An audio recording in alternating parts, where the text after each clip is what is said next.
سورہ الحدید کی آیت نمبر 16 میں اللہ ارشاد فرماتا ہے، اتنا کریم رب ہے، اتنا کریم رب ہے، دیکھو ذرا کتنے پیار سے فرماتا ہے کیا ابھی ایمان والوں پہ وہ وقت نہیں آیا کہ ان کے دل خشیت الہی سے کانپ اٹھے اور وہ گویا کہ اپنے گناہوں سے توبہ کر لیں؟ اے ایمان والوں، کیا تم پہ وہ وقت نہیں آیا کہ تمہارے دل خشیت الہی سے کانپ جائیں؟ او بد کلامی کرنے والوں، او فرائض نہ ادا کرنے والوں، او سنت کے تارکوں، او لوگوں کو تکلیف دینے والوں، او سود خوری کرنے والوں، او مال جو ہے وہ غلط بھاؤ پہ بیچنے والوں، او اللہ کی نافرمانی کرنے والوں، او بد نگاہی کرنے والوں، او فوش کلامی کرنے والوں، او دین کے سودے کرنے والوں، کیا تم پہ وہ وقت نہیں آیا کہ تمہارے دل خشیت الہی سے کانپ اٹھے اور تم اللہ کی بارگاہ میں توبہ کر لو؟ اے ایمان والوں، ذرا سوچو تو صحیح،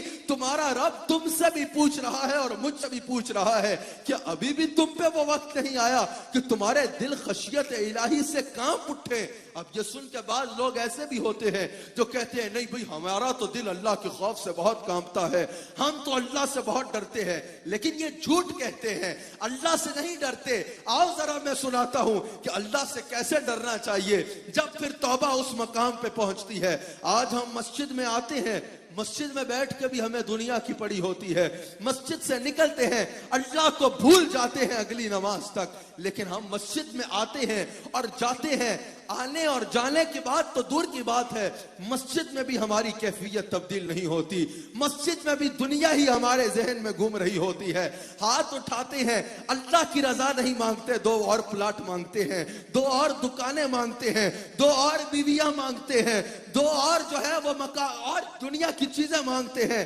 اللہ کو بھولے ہوئے ہیں۔ آؤ ذرا سنو اللہ کا خوف کیسا ہے، آؤ ذرا سنو خشیت الہی کس کو کہتے ہیں۔ حضرت امام حسن جو پیدا ہوئے تو حق سے شریعت خرید لی، جب ہو گئے جوان تو امامت خرید لی، جان دے کے راہ حق میں شہادت خرید لی، نانا کے جس نواسے نے امت خرید لی، وہ نواسا کہ جس کو حضور علیہ السلام نے سید فرمایا، وہ نواسا جس کو حضور علیہ السلام نے اپنے جن دو نواسوں کو جنت کا سردار بنایا، وہ حضرت امام حسن جب بھی مسجد میں آیا کرتے تو آپ کا رنگ بدل جایا کرتا، آپ کا رنگ پیلا ہو جاتا، آپ زارو قطار رویا کرتے۔ آپ کے خدام کہتے ہیں کوئی نیا ہوتا تو اس کو لگتا کہ آپ کا وقت آخر آ گیا ہے، آپ جب مسجد میں آتے آپ رو رو کے بے ہوش ہو جایا کرتے۔ لوگوں نے پوچھا حضور جب بھی مسجد میں آتے ہیں آپ کے ساتھ یہ کیفیت کیوں ہوتی ہے؟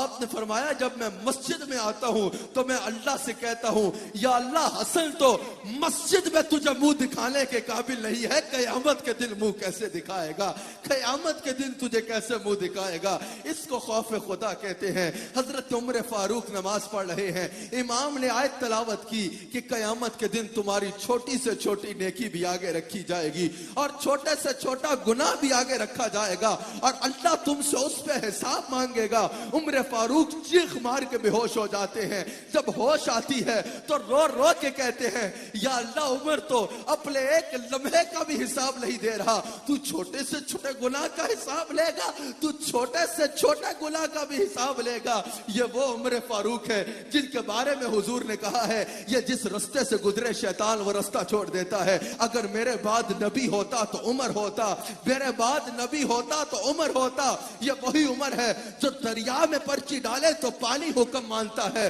یہ وہی عمر ہے جو زمین کو حکم دیں تو دوبارہ زلزلہ نہیں آتا، یہ وہی عمر ہے جو سورج کو آنکھ نکالے تو گہرے بادل چھا جاتے ہیں۔ وہ عمر رو رو کے کہہ رہا ہے یا اللہ عمر تو اپنی زندگی کے ایک لمحے کا حساب دینے کے بھی قابل نہیں ہے، عمر اپنی زندگی کے ایک لمحے کا بھی حساب دینے کی قابل نہیں ہے۔ بس ہماری تو کبھی حساب کی طرف نگاہ ہی نہیں جاتا، ہاں مال کے حساب میں تو ہم بڑے پکے ہیں، لیکن جب نیکیوں کی باری آئے، جب اس حساب کا باری آئے تو ہم اپنی سوچ ہی بدل دیتے ہیں۔ آؤ سنو خشیت الہی کس کو کہتے ہیں۔ حضرت سیدنا صدیق اکبر جن کو حضور نے سب صحابہ کا امام بنایا، جن کو اللہ نے ثانی اثنین اذ ہما فی الغار سے جو ہے حضور کو